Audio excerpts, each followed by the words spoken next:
ಡಗಾರ್ ಮುಂಡೆ ಮುಂಡೆ ಯಾವನ್ ಜೊತೆನೋ ಸುತ್ತಕ್ ಹೋಗಿದ್ಯಾ, ಹಾಸ್ಪಿಟಲ್ ಅಲ್ಲಿ ಯಾವನ್ನ ಕೈಯಾಗ ಹೋಗಿದ್ದೆ, ಹಂಗೆ ಹಿಂಗೆ ಅನ್ಬಿಟ್ಟು ಕೆಟ್ಟದಾಗ ವಿಡಿಯೋ ಮಾಡಾಕಿ ನನ್ ಬಗ್ಗೆ ನನ್ ಮಾನಹಾನಿ ಮಾಡಿದಾಳೆ.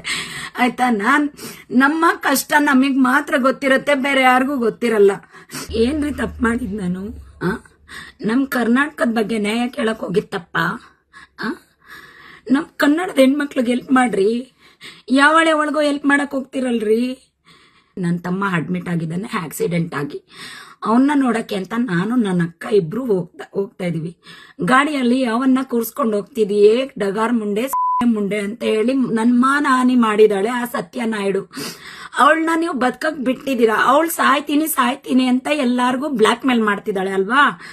ಇವತ್ತು ಅದೇ ಜನಗಳ ಮುಂದೆ ನಾನ್ ಸಾಯ್ತೀನಿ, ಆಯ್ತಾ, ನನ್ ಸಾವಿಂದನಾದ್ರೂ ಮುಂದೆ ನಮ್ಮ ಹೆಣ್ಮಕ್ಳಿಗೆ ನೀವು ಸಪೋರ್ಟ್ ಮಾಡಿ, ಆಯ್ತಾ, ನಮ್ಮ ನಾಡಿನ ಹೆಣ್ಮಕ್ಳಿಗೆ ನೀವು ಸಪೋರ್ಟ್ ಮಾಡಿ. ನನ್ನ ಸಾವಿಂದನಾದ್ರೂ ಎಚ್ಚೆತ್ಕೊಳ್ಳಿ. ಯಾರೆಲ್ಲ ಹೋರಾಟಗಾರರಿದ್ದೀರಾ ಅವ್ರಿಗೆಲ್ಲರಿಗೂ ಈ ವಿಡಿಯೋ ಮುಟ್ಟಬೇಕು. ನನ್ನಂತ ಹೆಣ್ಮಕ್ಳು ತುಂಬಾ ಜನ ಅನುಭವಿಸ್ತಾ ಇದ್ದಾರೆ. ಅವಳಿಂದ ಅವಳು ಟಾರ್ಚರ್, ಎಲ್ಲ ಹೆಣ್ಮಕ್ಳಿಗೂ ಟಾರ್ಚರ್ ಕೊಡ್ತಾ ಇದ್ದಾಳೆ. ಎಲ್ಲಾರ್ದು ವಿಡಿಯೋ ಹಾಕೋದು, ಫ್ಯಾನ್ಸ್ ಫಾಲೋವರ್ಸ್ ನ ತಗೊಳ್ಳೋದು, ಆಮೇಲೆ ಅವ್ರ ವಿಡಿಯೋಗಳನ್ನ ಡಿಲೀಟ್ ಮಾಡೋದು. ಈ ಸತ್ಯನಾಯ್ಡು ನನ್ನ ಮಾನಹಾನಿ ಮಾಡ್ತಾ ಇದ್ದಾಳೆ. ಒಂದು ವಿಡಿಯೋ ಮಾಡಿದಕ್ಕೆ ನನ್ನ ಮಾನಹಾನಿ ಮಾಡ್ತಾ ಇದ್ದಾಳೆ.